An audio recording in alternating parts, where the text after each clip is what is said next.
ग्रंथांमध्ये अखिल मानवाचं हित होईल अशी बीज नाहीत, आणि म्हणून तुमच्या ग्रंथकार सभांमध्ये आम्ही सहभागी होऊ इच्छित नाही. तुमचे ग्रंथ हे दुहीचं बीज पेरणारे ग्रंथ आहेत, आणि म्हणून तुमच्या संमेलनामध्ये आम्ही सहभागी होऊ इच्छित नाही. अखिल मानवाचं हित होईल अशी बीज शोधून काढेपर्यंत तुमचा व्यवहार, तुमचा आशय बदललेला असं आम्ही मानत नाही. आणि म्हणून महात्मा फुल्यांनी एक स्वप्न या पत्राद्वारे आपल्या पुढे ठेवलं की जेव्हा आमचे ग्रंथकार निर्माण होतील तेव्हा ते स्वतःच्या ग्रंथकार सभा भरवतील. आज मला हे सांगताना खूप आनंद होतोय की आपले ग्रंथकार तयार झालेले आहेत आणि विद्रोही मराठी साहित्य संमेलन म्हणजे महात्मा फुलेंनी पाहिलेलं स्वप्न आपण वास्तवात उतरवून दाखवलेले लोक आहोत याचा रास्त अभिमान आपल्या सर्वांना. ही भूमिका आपल्याला माहिती आहे. विद्रोही सांस्कृतिक चळवळीचं खरं तर चिन्ह विषमतेला नकार आणि समतेला होकार आपण दिलेला आहे. अखिल भारतीय मराठी साहित्य संमेलन, त्यांची आधीची ग्रंथकार सभा आणि आत्ताच तर एका राजकीय पक्षाचं संमेलनामध्ये झालेलं रूपांतर, या सगळ्या प्रक्रियेला आपण नकार दिलेले लोक आहोत. आणि याचं कारण केवळ तिथे विशिष्ट जातीची माणसं जमतात म्हणून आमचा विरोध नाही. ते ज्या पद्धतीचा विचार समाजामध्ये साहित्यातून पोहोचवतात त्याच्यावर आपण फुली मारलेले लोक आहोत. त्यांचा आशय, त्यांचा प्रारूप, त्यांच्या रचना या विषमता मूल्यांना प्रसारित करणारे आहेत. हे 19वे विद्रोही मराठी साहित्य संमेलन आपण संविधान मूल्यांना समर्पित केलेलं आहे. काळ मोठा कठीण आहे. या कठीण काळामध्ये 19वे विद्रोही मराठी साहित्य संमेलन आपण घेतो. कठीण कोणत्या अर्थानं?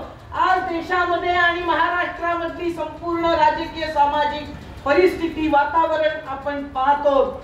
एकूण या सगळ्या ज्या ब्राह्मणी, भांडवली, पितृसत्ताक मूल्य संस्कृतीचा जागर करणारा परिवार आहे, एक मोठा त्यांचा सगळा माहोल आहे, तो ज्या पद्धतीनं आक्रमकपणे पुढे येतोय आणि बहुमताच्या नावावर ज्या पद्धतीनं एका अर्थानं लोकशाहीची गळचेपी सुरू आहे, या माहोल मध्ये आपण हे विद्रोही साहित्य संमेलन घेतोय. त्यांचं साहित्य संमेलन कालपासून तिकडे सुरू झालंय. ते देशाच्या राजधानीमध्ये गेलेले आहेत आणि मला हे खरं सांगितलं पाहिजे की ते असे तसे गेलेले नाही. आपल्याला थोडं घाबरूनच तिकडे पळालेले आहेत. कारण मागची 5 संमेलन आपण त्यांना रास्त उत्तर दिलेलं आहे, चोख उत्तर दिलेलं आहे. साहित्याचा व्यवहार कसा असतो हे विद्रोही सांस्कृतिक चळवळीनं दाखवून दिलेला एक उत्तम पर्याय. कष्ट करणाऱ्या, राबणाऱ्या माणसाचं साहित्य संस्कृतीचा जागर हा या पद्धतीनं करायचा असतो हे आपण सिद्ध केलेले लोक आहोत. काळ कठीण आहे असं म्हणत असताना सुद्धा एक आश्वासक चित्र आज महाराष्ट्रामध्ये आपल्याला दिसतंय. त्यांचं संमेलन, त्यांच्या प्रवृत्ती, मला वाटतं आता आपण काही बोलायची आवश्यकताच उरलेली नाही. कारण तेच सिद्ध करतायत ते किती पुरुष सत्ताक आहे, ते किती भांडवलवादी आहे, ते किती जातीयवादी आहेत. कालचं त्यांचं उदाहरण पहा. ते बोलले मोदी साहेब वगैरे तिकडे येऊन, पण अध्यक्ष होत्या तारा भवाळकर आणि त्या मंचावर फ्लेक्स लावलेला आणि फ्लेक्स मधनं तारा भवाळकर गायब. 4 वर्षापूर्वी नयनतारा सहगल यांना येऊ नका म्हणून सांगणं आणि आता भवाळकर तारांना एकार्थी अपमानित करणं हा त्यांचा साहित्य संस्कृतीचा व्यवहार आहे. आणि म्हणून महात्मा फुल्यांनी घेतलेली भूमिका ही आज सुद्धा प्रस्तुत आहे. आम्ही आपल्या साध्या पद्धतीनं सांगितलं की आम्ही तुमच्याकडे येणार नाही. त्यांनी एक पत्र पाठवायचं धाडसच आपल्याला केलं होतं की दिल्लीला आमच्या मंचावर येऊन विद्रोहाचा आवाज तुम्ही बुलंद करा. आपण महात्मा फुल्यांचे, बाबासाहेबांचे अनुयायी आहेत.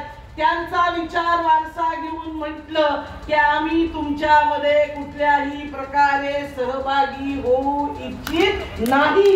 ही आमची भूमिका आहे.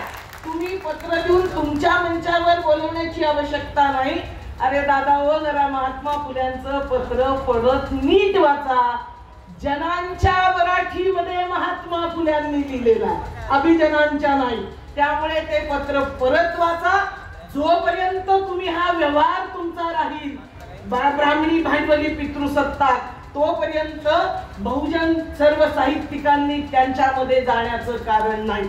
पण तिथे सगळा जो संमेलनाच्या निमित्तानं आणि एकूण जो प्रचार प्रसार होतो, आपल्याला देशामध्ये आज जागृत राहण्याची स्थिती याच्यासाठी आहे की आज प्रजासत्ताकालाच एक मोठं आव्हान, संविधानालाच एक मोठं आव्हान देणाऱ्या शक्ती या आपल्याला अधिक मोठ्या प्रमाणावर सक्रिय होताना दिसतात.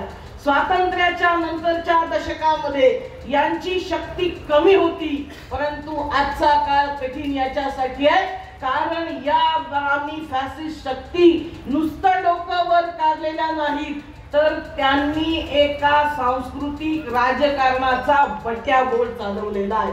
संस्कृतीच्या नावावर संस्कृतीचं अमानवीकरण करण्याचा घाट हा त्यांनी घातलेला आहे आणि संस्कृतीचं अमानवीकरण रोखणं हे प्रत्येक विद्रोही साहित्यिक कलावंत आणि रसिकाचं काम आहे हे आपण मानतोय.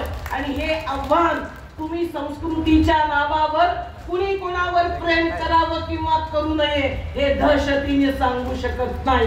हे भारताचं संविधान भारताचं नागरिक म्हणून मला अभिव्यक्तीचं स्वातंत्र्य देतं, प्रत्येक भारतीय नागरिकाला देतं.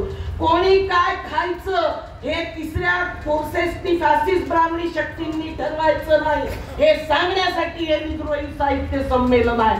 तुम्ही पत्रकारांवर, तुम्ही माध्यमांवर ज्या पद्धतीचे हल्ले करता, त्यांना विकत घेऊन आपलं अश्लील बनवण्याचे जे प्रयत्न करतात, या तुमच्या सांस्कृतिक राजकारणाच्या विरोधात विद्रोहाचा हा आवाज बुलंद आहे. एकीकडे ब्राह्मणी भांडवली शक्ती या संस्कृतीचं अमानवीकरण करत असताना लेखकानं निर्भयपणे लिहावं, कवीनं निर्भयपणे कविता लिहावी असं वातावरण देशामध्ये ठेवलं जात नाहीये.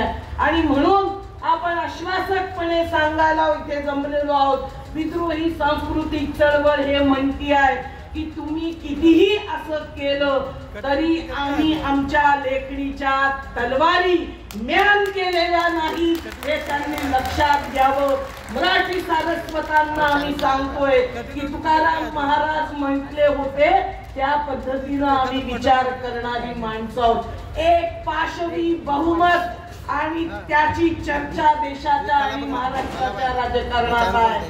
संत तुकारामांनी जे आम्हाला सांगितलंय ते आम्ही आमचं ब्रीद वाक्य म्हणून इथे स्वीकारलंय.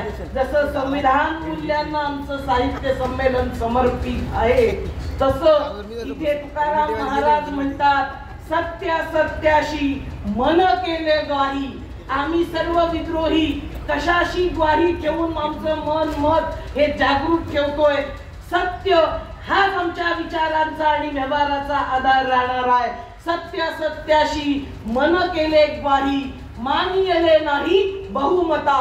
जे बहुमत आता बाहेर दाखवलं जातंय त्याला झुकण्याचं, त्याच्या पुढे काही वाकण्याचं काही कारण नाही, कारण ते असत्याच्या आधारावर बहुमताचा पाशवीपणा आपल्याला दाखवत असताना एक मानवतावादी, एक बहुजनवादी, एक सत्यशोधक संस्कृती आणि साहित्याच्या आधारे एक नव सांस्कृतिक आंदोलन आम्ही आमच्या शिरावर घेतलेलं आहे आणि आम्ही इथून पुढच्या काळात समतेचा जागर करत राहू हे आपल्याला या संमेलनामधून सांगायचंय.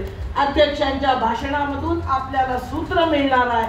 विद्रोहीची भूमिका आपण सतत समजून घेऊ आणि ती समजून घेऊन एकत्रित येऊन आपण संघर्ष करत राहूयात.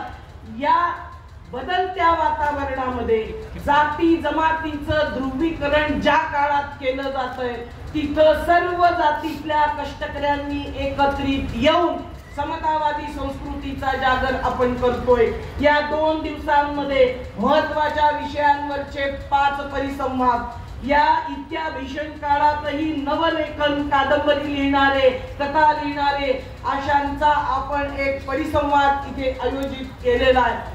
हे आपण सांगतोय की या 2 दिवसात 5 परिसंवाद, 5 कवी संमेलन, गटचर्चा, 2 नाटक, 1 पात्री प्रयोग आणि आम्हाला पत्रकारांनी दरवेळेस हा प्रश्न विचारला, तरुणांचं काय? मला वाटतं मंचावर बघितलं तर उत्तर आहे.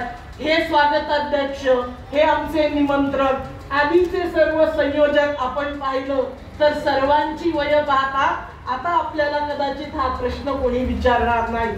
पण या सांस्कृतिक जागरामध्ये जे विद्रोहाचे नवीन नवीन माध्यम आहेत, सामाजिक माध्यम असतील किंवा संस्कृतीमध्ये आलेलं गाण्याचे नवीन प्रकार असतील, रॅप असतील, विद्रोही रॅप, हे आपल्या संमेलनामध्ये 2 दिवस आपण त्याचा सगळेजण आस्वाद घेणार आहोत. तर हे संमेलन हे आपल्या सर्वांचं आहे. आपण सर्वांनी ते उपस्थित राहून याचा सोशल मीडियाद्वारे प्रचार करून अधिकाधिक लोकांपर्यंत, जी माणसं आपल्यापर्यंत आज पोहोचू शकली नाही त्यांच्यापर्यंत हा विचार पोहोचवण्याचं काम इथे उपस्थित सर्व विद्रोही साहित्यिक रसिक कलावंतांचं आहे. तुम्हाला आव्हान करते, या सांस्कृतिक चळवळीचे सभासद व्हा, या सांस्कृतिक जागरामध्ये तन मन धनानं सहभागी व्हा. आता बाबासाहेब आणि महात्मा फुले आपल्या परत येणार नाही आपण जाणतोय, आणि म्हणून सामूहिकपणे या पाशवी हुकुमशाहीचा, या ब्राह्मणी फॅसिझमचा पाडाव करण्यासाठी सर्व कष्टकरी बहुजन स्त्री पुरुषांनी एकत्र यावं असं आवाहन आपल्या सर्वांना करते आणि थांबते. सत्य की जय हो.